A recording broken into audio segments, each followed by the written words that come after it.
How to use Paint 3D app to create cool 3D images in Windows.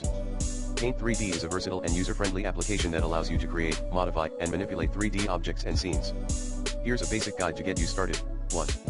Launch Paint 3D. You can find the Paint 3D app by typing Paint 3D into the search bar in the Start menu and selecting it from the search results. 2. Create a new project. Click on the New button in the top left corner of the Paint 3D window to start a new project. You can choose to start with a blank canvas or select one of the pre-built 3D models available. 3. Add and modify 3D objects. To add a 3D object to your canvas, click on the 3D Objects button in the menu on the top toolbar.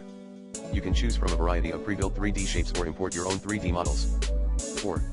Customize and transform objects. Once you've added a 3D object, you can use the various tools in the toolbar to customize and transform it. You can resize, rotate, and move objects using the handles that appear around them. 5. Apply textures and colors. To add colors or textures to your 3D objects, click on the Brushes button in the menu.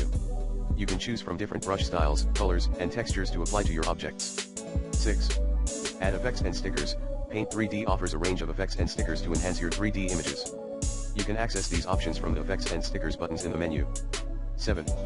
Use the 2D tools. In addition to 3D objects, Paint 3D also allows you to work with 2D elements. You can draw, paint, add text, and use other 2D tools to complement your 3D creations. 8. Save and export. Once you're satisfied with your 3D image, you can save it by clicking on the menu button, 3 dots, in the top right corner and selecting Save or Save As. You can choose to save your project as a Paint 3D file or export it as a 3D model in formats such as .fbx or .3mf. Remember, Paint 3D offers many more features and options for creating 3D images, so feel free to explore and experiment to unleash your creativity.